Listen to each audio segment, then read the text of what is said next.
morning students. Today our topic is law of variable proportion. Law means here क्योंकि इस chapter के अंदर हमने अभी तक जो डिस्कस किया है उसमें हम क्या डिस्कस कर रहे हैं कि शॉर्ट रन के अंदर वेरिएबल फैक्टर चेंज करते चले जाते हैं, फिक्स फैक्टर सेम रहता है, टोटल आउटपुट हमारा चेंज होता रहता है। तो क्या हम जितना मर्जी वेरिएबल फैक्टर चेंज करते ही जाएंगे तो आउटपुट हमारा चेंज होता रहेगा? इस चीज को एक्सप्लेन करने के लिए हमारे पास लॉ ऑफ वेरिएबल प्रोपोर्शन है। ये लॉ क्या बताता है हमें कि स्टार्टिंग में जब हम वेरिएबल फैक्टर को चेंज करते हैं तो टोटल प्रोडक्शन आपका इंक्रीजिंग रेट से इंक्रीज होता चला जाता है, बट उसके बाद जब आप और वेरिएबल फैक्टर को चेंज करते हो तो टोटल आउटपुट तो इंक्रीज होता है, बट वो इंक्रीजिंग रेट से इंक्रीज नहीं होता, वो डिक्रीजिंग रेट से इंक्रीज होता है। और फिर उसके बाद भी अगर आप वेरिएबल फैक्टर को इंक्रीज करते चले जाओगे तो उस केस में टोटल प्रोडक्शन जो है वो डिक्लाइन करने लग जाता है, क्योंकि हर चीज को इंक्रीज करने की एक लिमिट है। आप उस लिमिट तक इंक्रीज कर सकते हो, उसके बाद फिर आपको फिक्स फैक्टर को चेंज करना पड़ेगा। ऐसा नहीं पॉसिबल है कि फिक्स फैक्टर को हम बिल्कुल ही चेंज ना करें और सिर्फ वेरिएबल फैक्टर को चेंज करते ही चले जाएं और आपका टोटल आउटपुट इंक्रीज होता जाएगा। ऐसा होता है बट एक लिमिट तक, उस लिमिट के बाद हमें फिक्स फैक्टर को भी इंक्रीज करने की रिक्वायरमेंट होती है, और अगर हम उसे नहीं करते हैं तो उस केस में हमारा टोटल प्रोडक्शन जो है वो डिक्लाइन करने लगता है। यही है हमारे पास लॉ ऑफ वेरिएबल प्रोपोर्शन। तो इसका मीनिंग कैसे दिया हमने? It refers as more and more variable factor is used with fix factor, marginal product initially rises. Starting में क्या करता है? वो इनिशियली राइज करता है, देन एमपी स्टार्ट्स डिक्लाइनिंग, उसके बाद मार्जिनल प्रोडक्ट डिक्लाइन करने लगता है, लास्टली एमपी बिकम्स नेगेटिव। और आपको ये चीज ध्यान में रखनी है कि यहाँ पर हम एमपी के बारे में बात कर रहे हैं। टोटल प्रोडक्शन कैसा होगा? जब आपका एमपी राइज करेगा टोटल प्रोडक्शन भी राइज करेगा इंक्रीजिंग रेट से, और जब हमारा एमपी डिक्लाइन करता है टोटल प्रोडक्शन तब भी इंक्रीज करता है, बट वो डिक्रीजिंग रेट से इंक्रीज करता है। और थर्ड स्टेज जब एमपी नेगेटिव होता है तो टोटल प्रोडक्शन जो है वो डिक्रीज होने लगता है। तो इस लॉ की 3 स्टेजेस है हमारे पास। फर्स्ट स्टेज जब एमपी इंक्रीज करता है और उसके साथ साथ टीपी इंक्रीज करता है इंक्रीजिंग रेट से। सेकेंड स्टेज जब एमपी डिक्रीज हो रहा है लेकिन तब टीपी इंक्रीज होता है डिक्रीजिंग रेट से। और थर्ड स्टेज जब एमपी डिक्लाइन करता है टीपी ऑल्सो डिक्लाइन करता है। तो इन 3 स्टेजेस को कंबाइन करके हमने क्या नेम दिया है? Law of variable proportion. इसके assumptions लेंगे कि ये लॉ कब एप्लीकेबल होता है।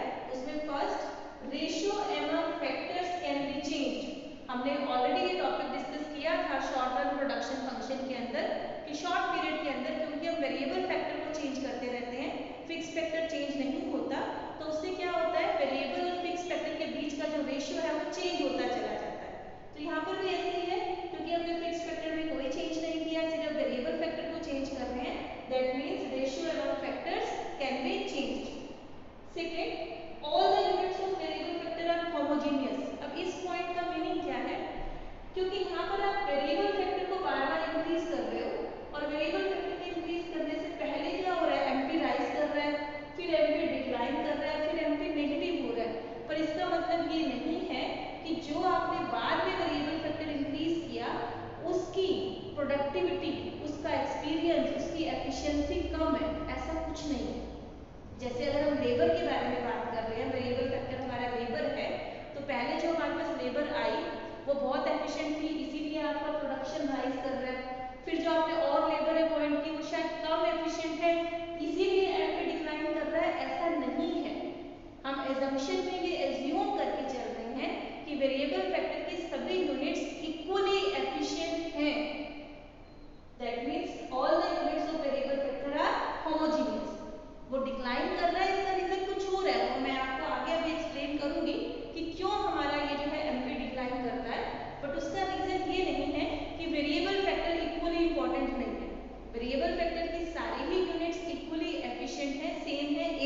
इसके बाद हम करेंगे schedule and diagram.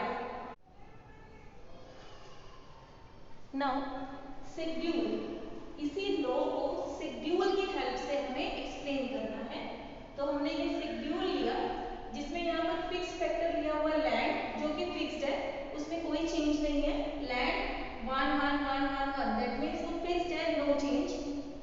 Variable factor में लिया हुआ है लेबर, लेबर आपकी इंक्रीज हो रही है 1 2 3 4 5 6 7 and 8। Then total production, total production 1 unit आप यूज कर रहे हो लेबर की तो 2 यूनिट्स हमने यूज की तो 5, 3 यूनिट्स हमने यूज की तो 9, 4 यूनिट्स यूज की तो 12, 5 यूनिट्स यूज की 14, 6 यूनिट्स यूज की 15, 7 यूनिट्स पर 15 एंड 8 यूनिट पर 14। ये आ गया हमारे पास टोटल प्रोडक्शन। मार्जिनल प्रोडक्शन कि चेंज कितना कितना हो रहा है टोटल प्रोडक्ट में, वो आप माइनस करके फाइंड आउट करते हो। फर्स्ट 2 एज इट इज रहता है, 5 minus 2 3, 9 minus 5 4, 12 minus 9 3, 14 minus 12 2, 15 minus 14 1, 15 minus 15 0, 14 minus 15 minus 1। तो ये हमने एमपी इस तरह से फाइंड आउट कर लिया। अब आपको इस शेड्यूल के अंदर अपने लॉ की तीनों स्टेजेस को मार्क करना है। तो फर्स्ट स्टेज क्या होती है, जब एमपी राइज करता है। हमने मीनिंग में किया फर्स्ट स्टेज क्या है, जब एमपी राइज कर रहा होता है। तो ये आपका एमपी राइज कर रहा है 2 3 4 यहाँ तक, तो ये आ गई आपके पास फर्स्ट स्टेज। एमपी इंक्रीज करता है फर्स्ट स्टेज में, टीपी भी इंक्रीज करता है विद इंक्रीजिंग रेट। टीपी और एमपी दोनों ही इंक्रीज कर रही है। MP increase, TP increases with increasing rate. Second stage क्या थी मीनिंग में जो हमने डिस्कस की थी अभी, कि एमपी डिक्लाइन करना स्टार्ट हो जाता है। तो यहाँ से लेकर आपका एमपी डिक्लाइन कर रहा है 0 तक, 4 से डिक्लाइन करना स्टार्ट हो गया वो 0 तक। ये हमारे लॉ की सेकंड स्टेज है। Second stage MP decreases. अब टीपी देखो क्या हो रहा है यहाँ पर, टीपी डिक्रीज नहीं कर रहा। इस चीज को बहुत अच्छे से समझना है आपको। सेकंड स्टेज में सिर्फ एमपी ही डिक्रीज होता है, टीपी हमारा डिक्रीज नहीं होता। तो टीपी क्या हो रहा है यहाँ पर हमारा, TP increases with decreasing rate. Increase तो हो रहा है बट डिक्रीजिंग रेट से इंक्रीज हो रहा है। डिक्रीजिंग रेट का मतलब क्या है, देखो पहले आपका जो ये टीपी था वो इंक्रीज हो रहा था 2 3 4 2 3 4, यानी कि रेट इंक्रीज हो रहा है। उसके बाद जो ये टीपी इंक्रीज हो रहा है 3 2 1 0 डिक्रीजिंग रेट से, ठीक है। थर्ड स्टेज उसके बाद फिर थर्ड स्टेज क्या है मीनिंग में, एमपी बिकम्स नेगेटिव। तो एमपी नेगेटिव हो गया और यहाँ पर टीपी भी क्या हो जाता है, डिक्रीज करता है। थर्ड स्टेज पर टीपी हमारा डिक्रीज करता है। तो यहाँ देखो 15 से 14 हो रहा है, टीपी क्या हो रहा है, डिक्रीज। तो ये आपके तीनों स्टेजेस यहाँ आप ऑब्जर्वेशन में मेंशन करोगे। इसके बाद फिर हमारे पास आएगा डायग्राम। अब आपको डायग्राम एक्सप्लेन करना है। डायग्राम में देखिए एक्स एक्सिस वाई एक्सिस आप ड्रॉ कर लोगे। एक्स एक्सिस के ऊपर हमारे पास आएगा वेरिएबल फैक्टर जो हमारे इस क्वेश्चन में लेबर था। वाई एक्सिस पे टीपी और एमपी करना है हमने, तो पॉइंट्स सारे मार्क कर लेने हैं हमने। इसके बाद टीपी वाली लाइन एमपी वाली लाइन दोनों सेम डायग्राम के ऊपर प्लॉट करेंगे। टीपी वाली लाइन मींस नीचे पॉइंट क्या बनेगा आपके पास 1 and 2। First point 1 and 2, second point 2 and 5, 2 and 5 second point, then 3 and 9, 3 and 9, 4 and 12, 4 and 12। तो आप सारे पॉइंट्स ऐसे प्लॉट करके उसे मैच कर दोगे, कर्व शेप आएगी। फ्री हैंड से मैच करोगे, स्केल से नहीं मैच करोगे पॉइंट्स को, क्योंकि कर्व शेप है हमारे पास ये। तो ये आ गया हमारे पास टीपी। ऐसे ही एमपी लाइन ड्रॉ की 1 and 2 first point, 2 and 3 second point, 3 and 4 this one, 3 and 4 third point, 4 and 3 next point. तो सारे पॉइंट्स को हमने मैच कर दिया, वो हमारे पास आ गई MP. TP MP line draw करने के बाद डायग्राम को भी हम 3 पार्ट्स में डिवाइड करके दिखाएंगे। तो हमारा फर्स्ट पार्ट जब तक हमारा ये एमपी राइज कर रहा है, ये आपका एमपी लाइन है, ये हमारी राइज कर रही है यहाँ तक। इसके बाद ये डिक्लाइन होनी स्टार्ट हो गई है, तो यहाँ से हमने ये लाइन ड्रॉ कर दी। ये आपका फर्स्ट स्टेज आ गया लॉ ऑफ वेरिएबल प्रोपोर्शन।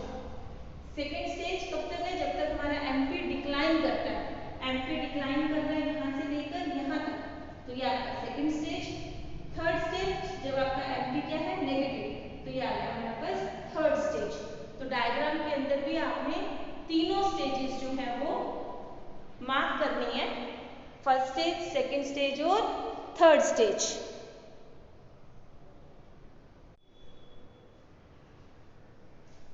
इसके बाद आपको मेंशन करना है डायग्राम एक्सप्लेनेशन, क्योंकि जब आप एक पूरा लॉ एक्सप्लेन कर रहे हो तो हमने सबसे पहले मीनिंग लिखा, एजम्पशन लिखी, शेड्यूल बनाया, डायग्राम बनाया और लास्ट आप लिखोगे डायग्राम एक्सप्लेनेशन।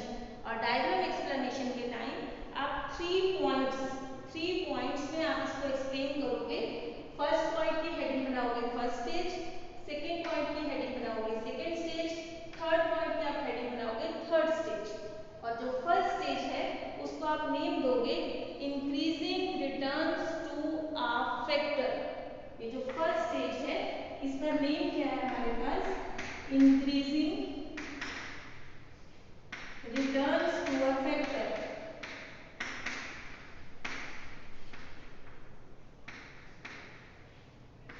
सेकेंड स्टेज का नेम दोगे diminishing returns to a factor, diminishing returns to a factor. और थर्ड स्टेज का नेम दोगे नेगेटिव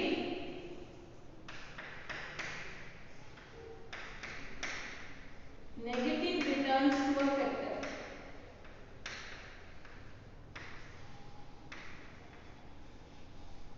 तीनों स्टेजेस को हमने एक्सप्लेन करना है, यानी कि जब आप फर्स्ट हेडिंग दोगे increasing returns to a factor तो इसका मीनिंग बताओगे increasing returns to a factor होता क्या है, एक वो स्टेज जिसमें एमपी हमारा इंक्रीज करता है, टीपी हमारा इंक्रीज करता है इंक्रीजिंग रेट से, तो आपने ऐसे मेंशन कर देना है।